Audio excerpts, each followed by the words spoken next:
Салям алейкум, дорогие телезрители. Сегодня, как всегда, вечером по средам в прямом эфире АТР, программа «Крымские вопросы». Сегодня у нас очень дорогой, мне кажется, всем крымским татарам гость. Это народный артист Украины Алексей Горбунов. Здравствуйте. Добрый вечер. Алексей, если можно, то я сразу вам присвоил звание народного артиста крымско-татарской автономии, будущей в составе Украины, потому что вы являетесь, безусловно, самым известным актером, не крымским татарином, которого любят крымские татары.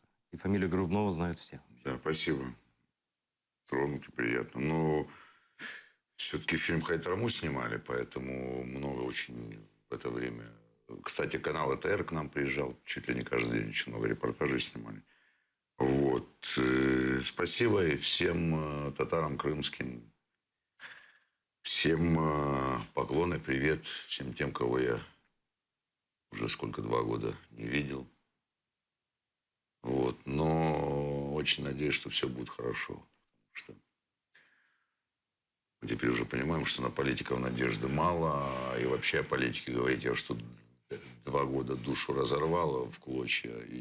И понял, что лучше наш главный политик Бог. Ну, по крайней мере, для меня.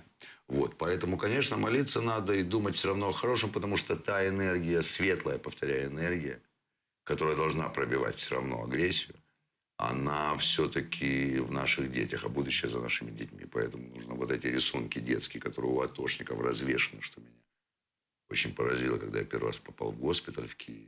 Количество детских рисунков и то, как бойцы к ним относятся. Так вот в этих рисунках и есть будущее нашей страны, как мне кажется. И они все пропитаны светом, и дети знают правду и дорогу к будущему лучше, чем мы. Я хотел задать другой вопрос, но раз вы заговорили о солдатах АТО, вы же часто там бываете? Ну, я часто там бывал, сейчас в последнее время не так часто, вот, но бывал часто, да, и многих людей, да. Что это за люди? Ну, как обычные люди, вот так вот, обычные, наверное, люди. Визуально они выглядят так же, как и мы. Но сила духа и та энергия, особенно когда человек находится на войне, то, конечно, это, ну, вот от них исходит, от них там за 20 метров прям вот стена какой-то энергии. Поэтому и глаза у них другие, поэтому и говорят они немножко по-другому. Но при этом это обычные люди. И, как правило, молодые, тех, кого я видел, это большинство молодых, конечно. Но ими же сейчас как раз пропаганда пугает жителей Крыма. Бандеровцы, каратели и так далее. Я думаю, жители Крыма за 2 года уже, наверное, разобрались там все-таки и про карателей, и про бандеровцев, и про... Любая пропаганда, наверное, она... Я вспоминаю, как для нас всех это было, да, оккупация Крыма, это был ступор, шок. Это вот я своим друзьям там в России многим пытался рассказать, что это, ну, такая для нас... Они не понимали вас? Нет. Ну, как бы они старались понять и слышать. Много же людей очень переживающих эту ситуацию так за нас по-настоящему, да, ну, не могут сказать, там и нет выхода у них. Но я знаю, что те, лично переживают, да. Поэтому им интересно понять, как это. Я говорю, это не дай бог вам пережить, что такое оккупация. Не дай бог, просто потому что я помню эту вот реакцию всех. Киев, Одесса, Харьков, все мои знакомые, кто был в Украине, это был ступор, неделя ступора. Мы просто были в ступоре. А за 2 года, я думаю, сейчас картина во многом прояснилась, открылась, я думаю, что... Скажите, Алексей, вас многие коллеги предали из тех, кто были вашими друзьями на протяжении там 2 десятков лет, 3 десятков лет? Вы в России же работали очень много. Ну да, но я в России почти 12 лет работал. Ну, не знаю, предательство я бы не связывал с Россией, с Украиной. Оно такое же в Германии. Личное предательство, я думаю, это абсолютно человеческая какая-то история.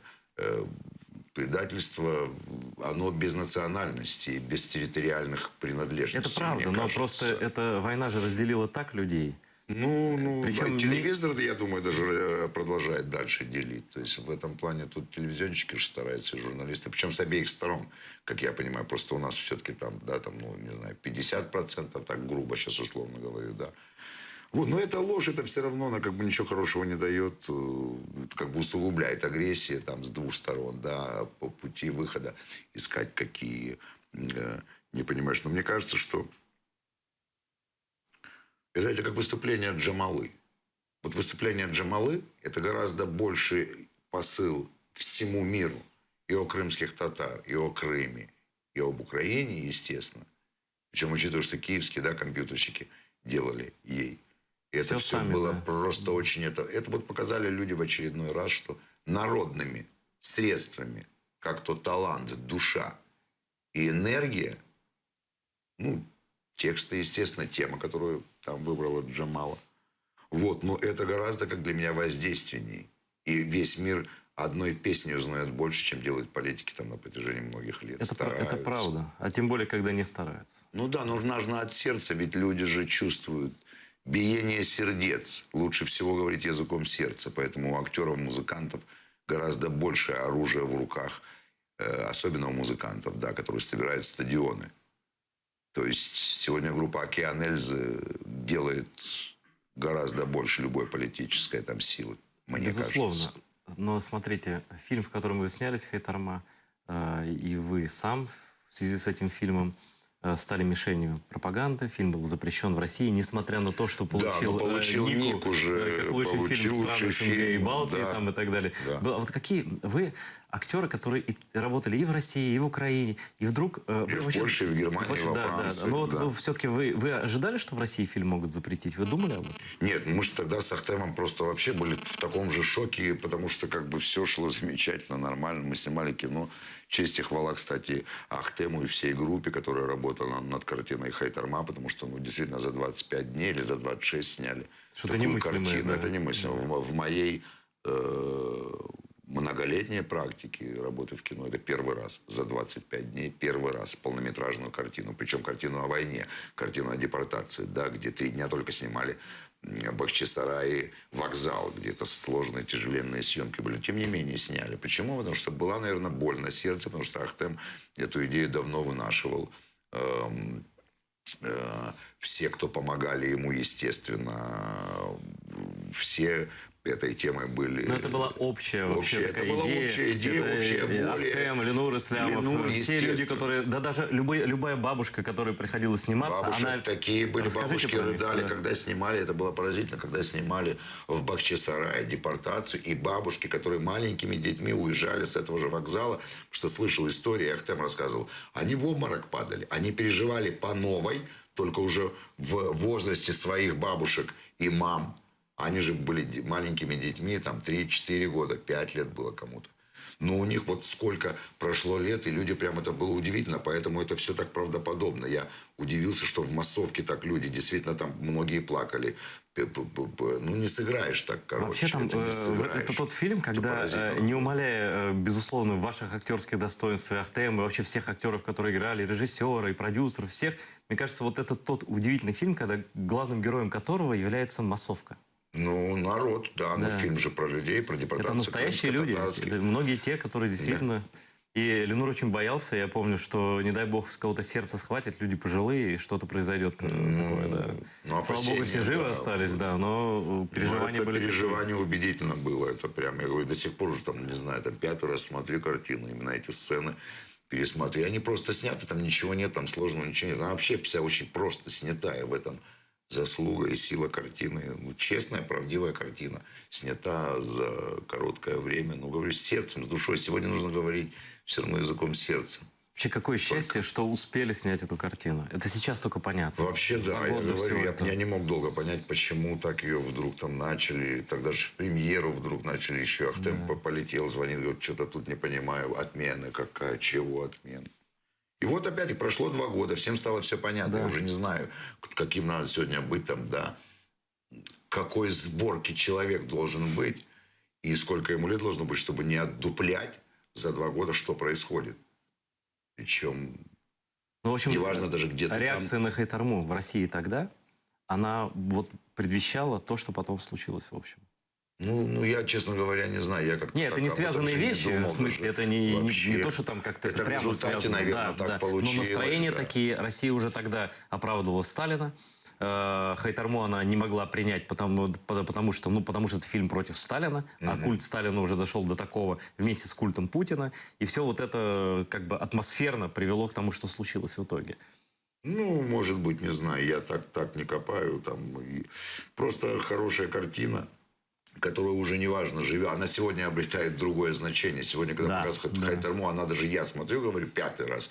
Сегодня в связи со всем тем, что произошло в нашей жизни, с нашей болью сегодняшней уже, которую мы переживаем все уже 2 года, она обретает другое звучание. Но то же самое, как сегодня откройте книжку «Окопы Сталинграда» нашего великого земляка Виктора Некрасовича Платонова, который... Виктор Некрасов, господи, совсем... Виктор Платонович Некрасов, который написал «Окопы Сталинграда». Похоронен он под Парижем, к сожалению, был тоже как диссидент выгнан из страны в 1974 году, по-моему, во Францию. И вот там вот он уже доживал и, в общем, похоронен под Парижем на известном русском кладбище.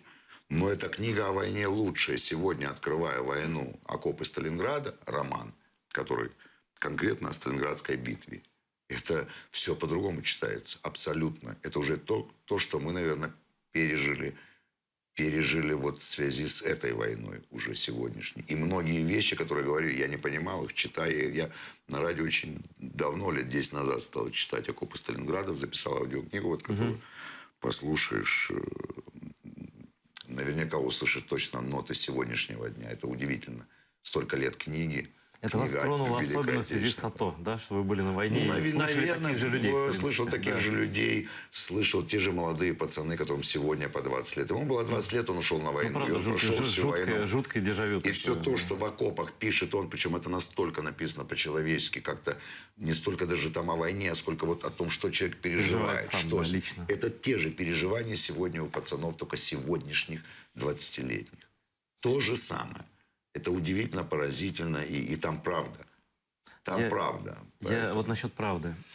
Когда была премьера в Москве Хайтармы, ну, премьеры разрешили, прокатные разрешили, а премьеры были, сами их организовывал, телеканал АТР, там, и так далее.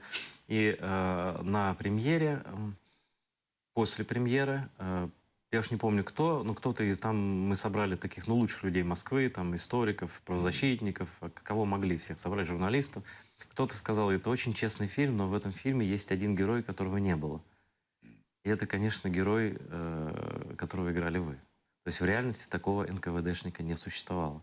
А как вы думаете, в чем функция вашего героя была в этом фильме? Смысловая. Ну, я не знаю, это надо режиссера все-таки спрашивать. Там смысловой задачи моего персонажа. Он как бы... Но я могу поспорить, я не уверен. Я думаю, были, разные люди Не было. были. Историки говорят, что не было. Ну, историки тоже же не все знают. Это же, как касается событий глобальных, историки могут знать. Но я думаю, в каждом глобальном событии есть вот эти крупицы человеческих проявлений, которые не всегда записываются в историю и не всегда доходят до Сталинградской битвы. Сколько людей полегло. Вот написал маленький фрагмент этой битвы. Но ты понимаешь грандиозность этой войны и того, что люди отстояли в Сталинграде. А сколько судеб там, вот, да, там, бери же каждого человека возьми, и там про него можно писать, кто был в этом котле, про него можно писать историю. Поэтому я думаю, НКВДисты почему? Были такие, были кто Высоцкого, если почитать воспоминания Влади и Высоцкого, а Высоцкий, безусловно, для меня, как и для моего поколения, человек, на которого, конечно, во многом хотелось бы быть похожим. И, скажем, молодым актерам мы пытались все время и хрипеть, как Высоцкий, и петь, и смотрели, и слушали почти все, где снимался Высоцкий, играл и пел. Вот. Поэтому, не знаю, мне кажется, вот он говорил, что КГБ там отмазали, тут визу дали, тут как-то могли вообще его просто посадить, не посадили. Брежнев люди, которые... были люди, причем это люди были, которые в ГБ были, чекисты были, да, там, и, то есть, их немного, но всегда кто-то находился. Но все же это были не такие все-таки зверские времена, как во времена депортации. Все-таки. Ну, наверное. Тут просто, мне кажется, это художественный персонаж. Да. Вот я хотел сделан. на самом деле, в кинокритике, вы как бы говорите, что режиссер это замысел сценариста, правильно, да? Я тоже этого до конца не понимал. Я поговорил с кинокритиками, и мне сказали люди, что такой герой это как совесть современного человека, который должен воспринимать, вот как нормальный современный человек должен воспринимать вот те преступления, которые совершались через вашу личность Кротова, которую вы играли. Вот, то есть, может быть, такого человека конкретного и не было. Но как воспринимать это сейчас? Как сейчас русский человек, там, любой человек должен воспринимать это. Но, к сожалению, мы наблюдаем такую ситуацию, что большинство российского общества не ставило себя на место Кротова. Ну, и вы не знаете, ставят? я бы не говорил там за большинство российского общества, потому что люди, мне кажется, как везде разные, очень многих мы не знаем. Да, потом все-таки Россия страна огромная. Это Нет, там территория много от очень Владивостока совестливых до людей, Пушки. безусловно. Я Знаете, говорю про в общий России совести, и тренд души, такой. и боли хватает. И просто то, что показывает картинка, безусловно, точно так же они смотрят нашу картинку. Она не передает настоящих, да, там, наших бурь, эмоций, наших бессонных ночей. Она не передает. Она не передает массу вещей. Она, наоборот, показывает витрину какую-то тупую немножечко. А к вам да, и уже приезжали надоевшую гости из уже. России, друзья, вот за эти 2 года? Приезжали, причем ко мне приезжают друзья, ну не так много, но безусловно, да, потом все-таки продолжают снимать кино. В этом году уже мы закончили картину «Одиночка», 16 серий, там снимались московские актеры. Сюда приезжали? Приезжали, да. И 2 девочки, и актер, и у меня большие сцены были с ними, у нас замечательные были отношения, мало того, не поднималась тема, но мне было приятно, что они, скажем, просто вот, будучи уже внутри, здесь в новой ситуации, они смотрели, да, за копейки снимается, да, 25 минут у нас выработка в день, это безумие. В Москве там максимум 12 минут в день, это максимум я снимался. У нас уже были картины там 15 минут. Но я бы сказал, Алексей, что это, в 25 принципе, минут герои в день. ваши, вот эти Ну, коллеги, они которые приехали, вы знаете, приехали. во-первых, достойно играли. Во-вторых, очень скромные сейчас бюджеты, условия Да нет, жизни. я не про просто. это. Я даже не про бюджеты. То, что факт, что они приехали в Украину сейчас. Нет, так все да. не так, ведь прям нельзя же там, где масса людей ездит, продолжает сниматься, Правда, но не продолжает. публичных людей. Публичному человеку это поступок. Наверное, всё-таки. не знаю. Тут надо публичных людей спрашивать. При этом Ефремов все равно едет. Не знаю, Ефремов слишком Гармаш крупная приезжал фигура, тоже, да. но все-таки нет, да приезжают. Не все, безусловно, не все, но люди продолжают снимать, продолжают работать. Но вы И- лично, Алексей, вы же персона нон-грата в России сейчас. Ну, я не знаю, я, честно это не говоря, официально, конечно, да. Я, честно говоря, мне некогда об этом думать. Когда меня спрашивают, я говорю, знаете, я последние полгода говорю уже, я так устал от политики, от выяснения отношений, от всего. Знаете, и там меня когда спрашивают по поводу России, я говорю, у нас уже 2 года идет жизнь настолько насыщенная и с такими событиями, перемалывая многие вещи, но очень насыщенно, и как бы много всего происходит. Поэтому, говорю, у нас проблем наших головы поднять некогда. И заниматься нужно своими проблемами. Их у нас очень много. Если говорить о кино и театре, и радио, и телевидении, где мы находимся, вот хотя бы даже в этом поле, Да, лучше не будем говорить про понимаете, проблемы да, поэтому телевидения. чем да. мне говорить о том, что происходит там в России, как они, ну, то, что я говорю, близких людей у меня все равно, близкие друзья у меня остались. Остались, да, да? мы Но это счастье не большое, можем надо говорить, это сказать. счастье, я очень благодарен. Мало того, и повторяю, очень часто об этом говорю, я очень благодарен режиссерам. Не будь Москвы в моей жизни, этих 12 лет, самых плодотворных творческих лет, как то возрастных, так и по событиям, по картинам и по ролям, которые мне в Москве дали сыграть.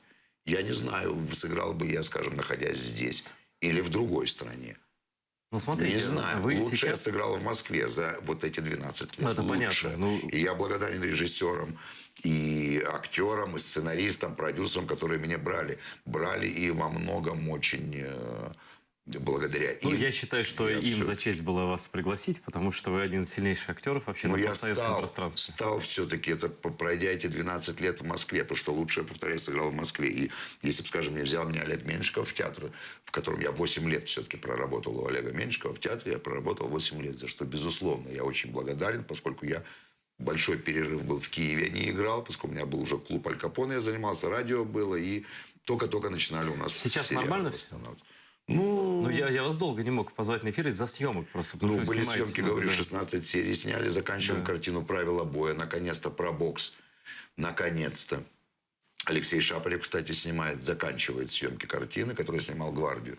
Мгм. Вот, Сериал, скажите, да, смотрите, «Гвардия». все-таки надо иметь в виду, что наши зрители, хотя и смотрят АТР, но все равно, так или иначе, они погружены вот в российский вот этот медийный пропагандистский вот этот жуткий фон.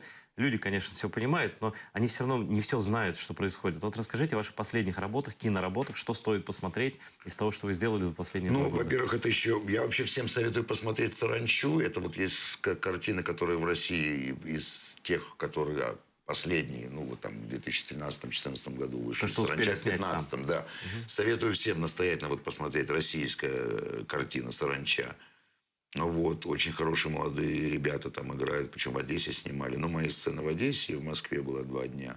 Есть 4 серии версий, есть полная прокатная история. «Ленинград 46», которую, кстати, у нас показывали, по-моему, Интер показывал, и «1+1». Ну, в общем, эта картина о Ленинграде, 46-й год, послевоенный. Я просто очень благодарен Игорю Копылову, режиссеру этой картины. В Питере все снимали. Кстати, и с Гармашом. Там, наконец-то, мы встретились, но не совсем так, как хотели, потому что там немножко финал картины переделали. Пришлось переделывать. Вот. А из того, что уже в Украине сняли, это была «Гвардия» за эти 2 года, которую наверняка зритель видел. В интернете она есть. Должны были продолжение снимать. Будет? И нам обещали. Это вы канал спросите, 1+1. Есть у них генеральный продюсер Ткаченко. Спросите, пожалуйста, у него. Потому что на премьере 18 мая, когда была презентация для журналистов, все было сказано, объявлено. Продолжение, ребята, готовимся. Пока Мы непонятно. год мы ждали. Вот прошел год, уже успели, говорю, снять. 16-серийная картина «Одиночка». Она, скорее всего, выйдет в сентябре. Я думаю, канал ICTV, вроде разговор идет, что это ICTV будет. А может быть 2+2. Не знаю, как там сейчас это продюсер. Ну, потому что вот-вот закончили озвучание, монтаж, все готово, остается постпродакшн. Неплохая картина, да, за эти копейки. После московских бюджетов тяжело мне было привыкать, конечно, с нуля это все. Говорит, тоже с другой стороны, да, обнуление у меня тотальное произошло. Такое ощущение, что я приехал в институт на 3-й курс. Ну вы же плюнули Вот на так эти деньги российские, на Ну все. да, ну я же в таком возрасте, когда же я понимаю, что смысл жизни не в деньгах. Я прошел путь этот, да, слава богу, мне повезло. Я 32 года снимаюсь в кино, у меня великие учителя, меня великие люди учили, мне повезло дальше и с режиссерами, и со страной, где я родился, и со страной, где... У меня отец вообще из Сибири, я наполовину вообще и по ментальности, и по сборке Сибиряк. русский человек, алтайский. Потому что у меня от папы очень много. Батя мой с Алтая, город Бийск. Мама с Украины, мама Ворошиловградская область, кстати. Я по маме есть 7 шахтеров. Да, а как вы Мой себя дед определяете похоронен. вообще? Я себя определяю, ну, киевлянин, сейчас-то точно киевлянин. Раньше я вообще был такой человек мира, как все мое поколение. Я хотел в Америку, я хотел в Европу, я хотел свалить никогда-нибудь в Советском Союзе. Я ненавидел совок, построение, пионерский лагерь. Вот все, что когда встоило, это я ненавидел с детства. Как у Высоцкого. Я с детства не любил овал. Я с детства угол рисовал. Вот. у Вы меня Высоцкого абсолютно поете те же часто? ценности. Часто на концертах, да. очень Ведь, кроме много всего пою прочего, Высоцкого. кроме кино, Алексей Горбунов дает концерты, где поет песню Акуджавы, Высоцкого, таких людей, ну, которых все помнят, все знают, все любят. А как сейчас воспринимаются эти песни нынешним На зрителям? ура. На ура. Причем что молодыми, что средними, что взрослые, понятно, люди моего возраста, тем, грубо говоря, 40 и старше, они Высоцкого просто знают с детства, наверное, поэтому. Но когда молодые, 20, 25, 30 лет, поют и тоже, отлично, Акуджава, Высоцкого просто... А вот интересный вопрос. Он, конечно, можно на нее не отвечать вообще, но некоторые спекулируют на этом вот в России, что вот Пушкин был бы за нас против Украины, там это был бы за нас, а вот Высоцкий с Акуджавой. Как? Вот я не знаю, я много задаю вопрос с близкими друзьями из творческой среды, обсуждаем, особенно те, кто из советского прошлого, чтобы Высоцкий, как Высоцкий был бы. Просто очень интересно, конечно. Но вы знаете Россию. В России есть Павленский, например, художник Петя Павленский. Да, прекрасный А художник. чем? Это Маяковский. Посмотрите на лицо. Там лицо, понимаете? Сегодня вот это поколение, мы же соскучились по честным и совестливым. Вот если брать массу людей, вот мне кажется, что в воздухе запрос такой просто колоссальный. Я не ожидал, что вы поговорите Честный. о Павленском, но это Павленский действительно, это на вообще- мой взгляд, про величайший него кино художник надо вообще начинать современный. снимать Художник уже, настоящий. конечно. Да. Это Это именно современное искусство в самом это таком самое чистом современное. виде. Вот я абсолютно точно так же. Это, конечно, он именно потрясающий художник, как-то они правильно называются. Я с этими терминами Акционисты. слаб, да. Но это Так художник. это вот, Алексей, это о чем художник, мы говорили, конечно. когда про Джамала Это вспомнили, современный это художник. великая сила искусства. Да, Джамала, он победил, да. как и Джамала, он Да. победил всех вообще. Да.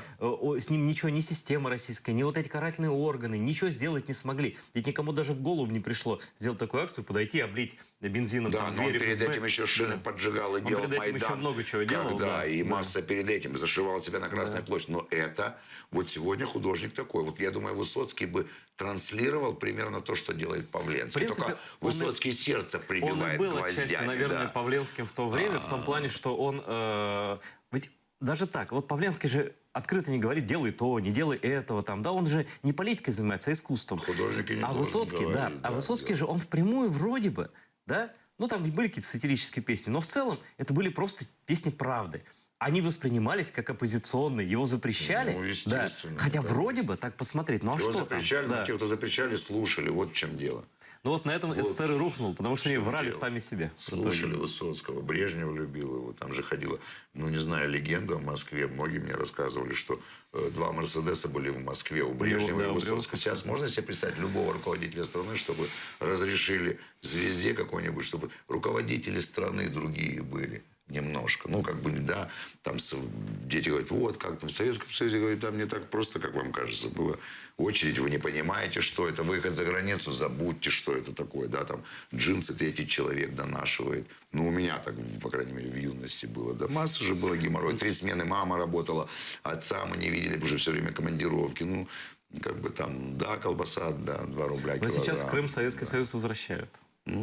Ну, его же невозможно вернуть. Ну Это- так он возвращается в виде фарса. О Поколение чем вы же говорите? вымирает это уже, Это которое... фальшивые вот эти линейки, какие-то построения, там езда детей на каких-то бумажных танках, какие-то безумные муштра какая-то. Вот это. Вот это может вообще долго продлиться, вот такая вот хрень, извините Я, за честно выражение? говоря, не знаю. Я за своими детьми наблюдаю. Меня так интересуют мои дети, Но что они в они строй уже делают, не ходят, знаете, никто не да. заставляет Ну, в строй нет, ходить. я Да. гаркнуть иногда могу и требую, как любой папа. Ну-ка, построиться.